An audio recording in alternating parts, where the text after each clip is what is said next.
Hey guys, today we are reading Miss Nelson is Missing. If you have this book at home, please read along with me, and we'll get right into it.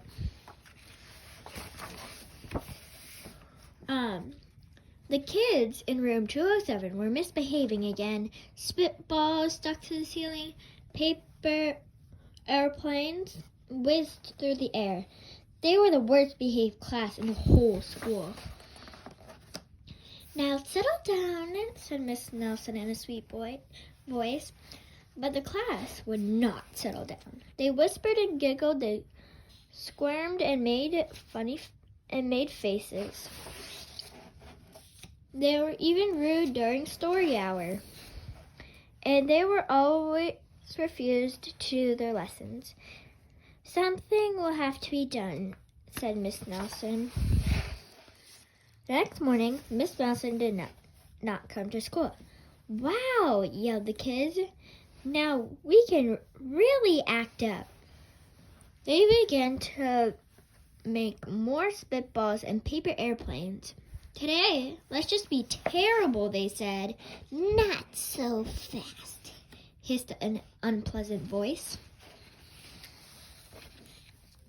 A woman in an ugly black dress stood before them. "I am your new teacher, Miss Viola Swamp." And she rapped her desk with her ruler. Where's Miss Nelson?" asked the kids. "Never mind that," snapped Miss Swamp. "Open those arithmetic books." Miss Nelson's kids did as they were told. They could see that Miss Swamp was a real witch. She meant business. Right away, she put them to work, and she loaded them down with homework. "We'll have no story hour today," said Miss Swamp. "Kids, keep your mouth shut," said Miss Swamp. "Sit perfectly still," said Miss Swamp. "And if you misbehave, you'll be sorry," said Miss Swamp.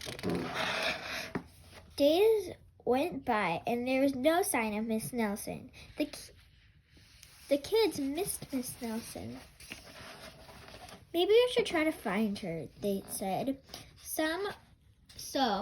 Some of them went to the police. Detective Smog was assigned to the case. He listened to their story and scratched his chin. He said, "I think Miss Nelson is missing." Detective Smog would not be much help. Other kids went to Miss Nelson's house. The shades were tightly drawn and no one answered the door.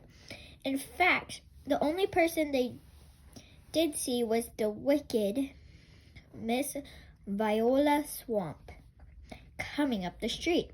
"If she sees us, she'll give us more homework." They got away just in time. Maybe something terrible happened to Miss Nelson. "Maybe she was globbed up by a shark," said one of the kids, but that didn't seem very likely. "Maybe Miss Nelson went to Mars," said another kid, but that didn't seem likely either.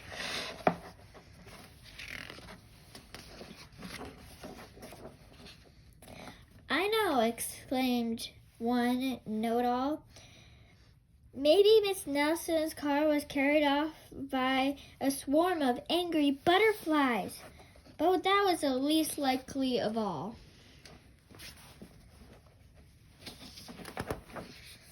The kids in room 207 became very discouraged. It seemed that Miss Nelson was never coming back, and they would be stuck with Miss Viola Swamp forever. They heard footsteps in the hall. "Here comes the witch," they whispered. "Hello children, someone said in a sweet voice. It was Miss Nelson. Did you miss me? She asked. We certainly did, cried all the kids. Where were you? That's my little secret, said Miss Nelson. How about a story hour? Oh, yes, cried the kids. Miss Nelson noticed that during the story hour, no one was rude or silly. What brought about this loving change, she asked. That's our little secret, said the kids.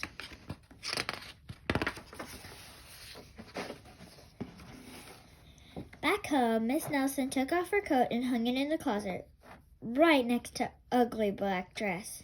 Then when it was time for bed, she sang a little song. I'll never tell, she said to herself with a smile. So it looks like here she has a black dress and black shoes and black makeup. I think she might have been Miss Viola Swamp to make her kids be very nice to her. P.S. Detective Smog is working on a new case. He is now looking for Miss Viola Swamp. And that's the end of our story. If you guys want to hear more, please come back to our channel. So yeah, come back next time for new stories. See ya.